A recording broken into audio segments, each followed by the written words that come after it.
Why does awakening make you feel more alone than connected? Why does growth feel like you're losing touch with everyone else? You'd think awakening would feel like a celebration, like finally breaking out of the fog, finally getting things clear. But instead, something strange happens. The world doesn't look the same. People don't sound the same. Conversations that once felt comforting now feel hollow. You're not trying to be judgmental, and you're not above anyone. But something's changed. You sit across from a friend, and they're talking about the same weekend plans, the same gossip, the same complaints. And suddenly, your body tightens. You nod, you smile. But inside, you feel completely disconnected, like you're on a different planet, no, a different frequency. And that's the part no one warns you about, that the more awakened you become, the lonelier it might feel, at least at first. So why does this happen? Why do people drain you when all you've done is grow? This isn't about being antisocial. It's not burnout. It's not misanthropy. Carl Jung, the legendary Swiss psychiatrist, understood this spiritual fatigue way before anyone put it into words. He didn't just call it awakening, he called it individuation, a psychological and spiritual evolution, and it comes with unexpected costs. In this video, we're going to explore why human interaction changes after spiritual awakening, why you start to crave depth over noise, and why surface-level conversations feel like sandpaper on your soul. But we're not going to talk about this in abstract theories. We're going to explore the real, visceral human side of this, the inner conflict, the guilt, the grief, and the rebirth that can come after. So if you've ever felt drained after hanging out with people you used to love, if you've ever wondered, why does everyone feel so loud, so asleep, so far away? Stay with me, because by the time we're done, you'll realize you're not crazy. You're awakening. And Carl Jung left us breadcrumbs to understand exactly what's happening to you. Jung believed that most people are wearing a mask, not in a manipulative way, but as a survival instinct.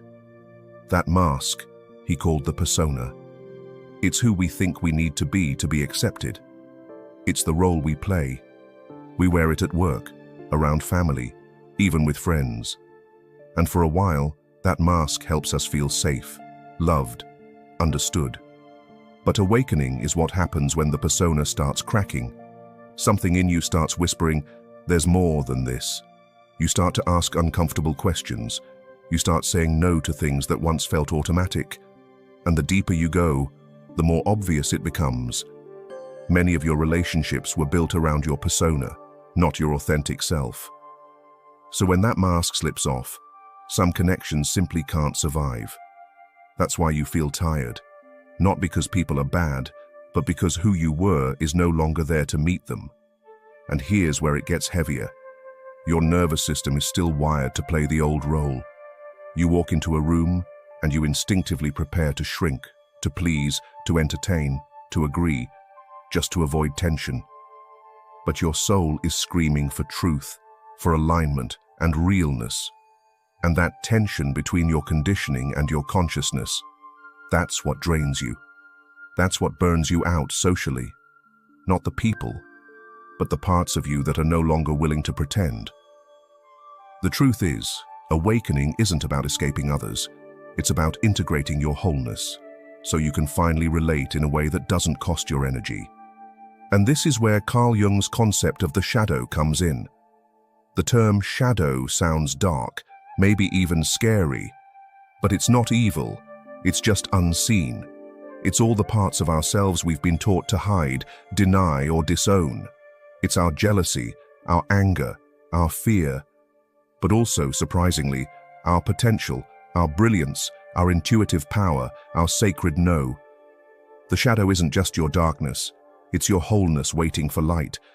And when you awaken, you start to see the shadow, not only in yourself, but in others too. And it's overwhelming.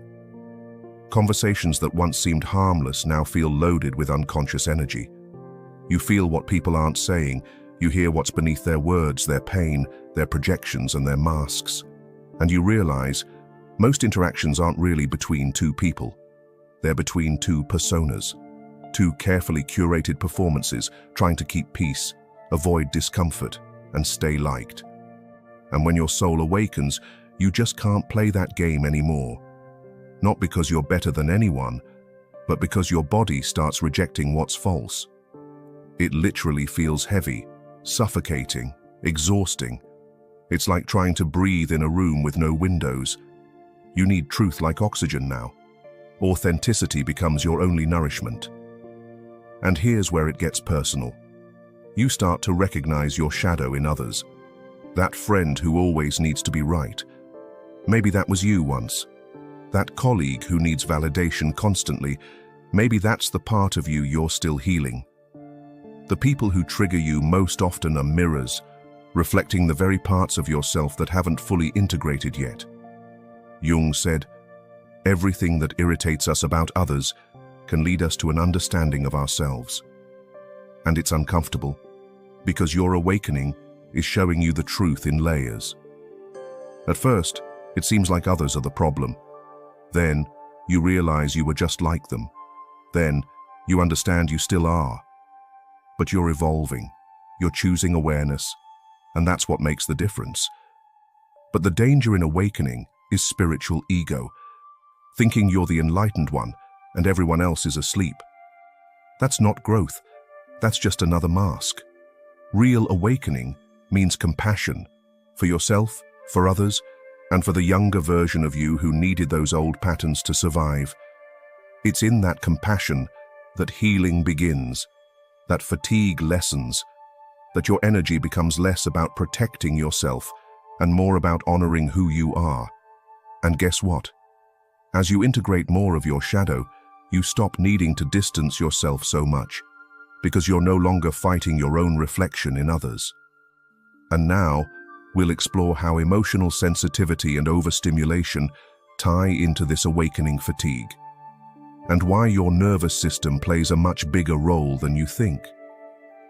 If you've ever felt like you're too sensitive, too empathetic, or too aware, this will be a game changer. Here's something not many people talk about when it comes to awakening. It's not just psychological or spiritual, it's physiological too. Your body, especially your nervous system, is undergoing an upgrade. And that comes with consequences. For most of your life, your nervous system adapted to chaos, noise, pressure, and pretense. You became used to emotional static, like background noise that never quite goes away, and that noise conditioned you to stay on alert, to scan the room, to keep the peace, to read the energy. Especially if you're an empath or highly sensitive person, this was your survival mechanism. You didn't just listen to people, you absorbed them. You didn't just notice moods, you felt them. You became a sponge for other people's emotional weather systems. And that kind of vigilance takes a massive toll over time. Now, add awakening to that. Awakening amplifies your perception. You don't just notice surface energy. You begin to sense dissonance, misalignment, manipulation, even if it's unintentional. You pick up on unsaid things, micro-expressions, energy mismatches, and your nervous system goes into overdrive because it doesn't yet know how to process this new level of awareness. It hasn't caught up with your consciousness, so it keeps reacting the old way. Tension, fatigue, emotional flooding, and the need to withdraw. And that's the part no one tells you. Awakening doesn't feel like sitting peacefully on a mountaintop. It often feels like sensory overload in a crowded room. Even a normal conversation can feel like static in your brain if your body hasn't learned how to regulate in this new awareness. And this leads many awakened souls to mistake themselves as broken. You're not broken. You're just not numb anymore. You're finally feeling what was always there, but filtered out by conditioning. And that can be exhausting. You're not too sensitive. You're accurately sensitive. You're finally tuned into life at its rawest setting. But here's the beautiful part. As your nervous system learns to co-regulate with your higher awareness, the overwhelm fades, the emotional spikes lessen.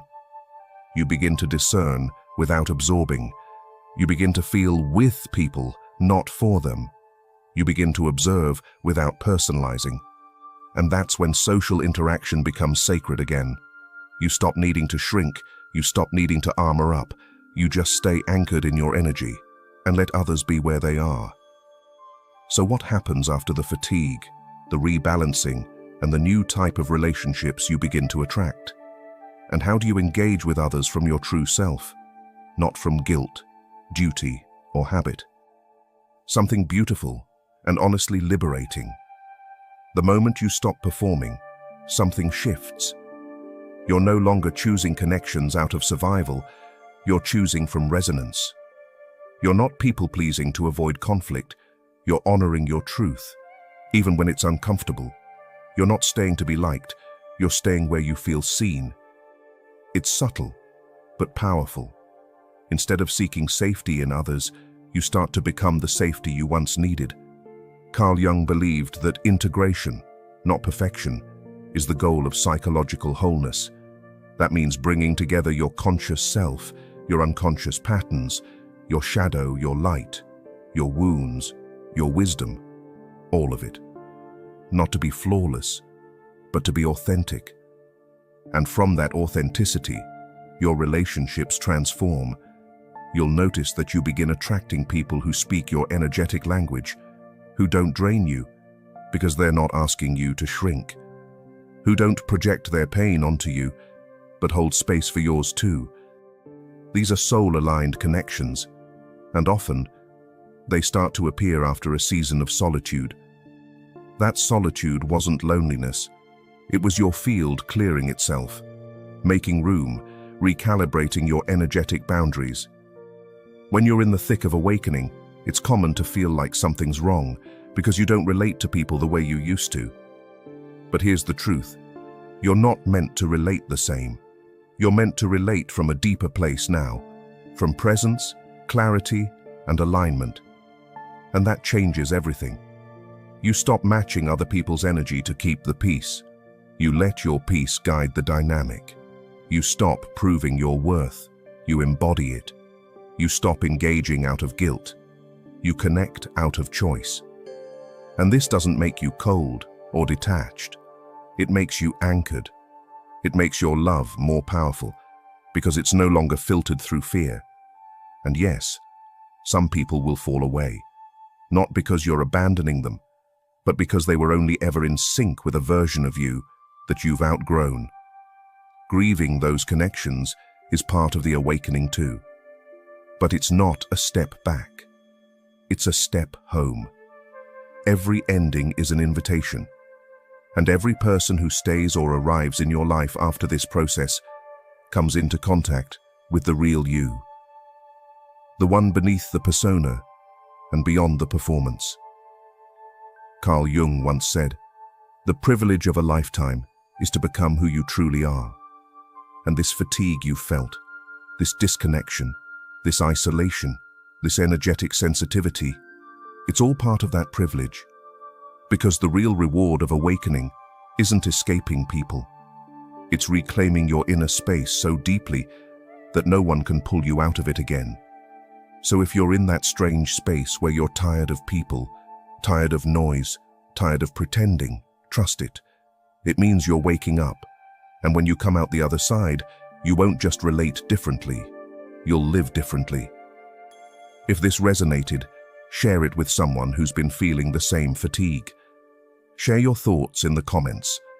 When was the moment in your life you realized you just couldn't relate to certain people anymore? What did that feel like for you? And don't forget to subscribe to Fractal Wisdom. This is just the beginning of everything you're becoming.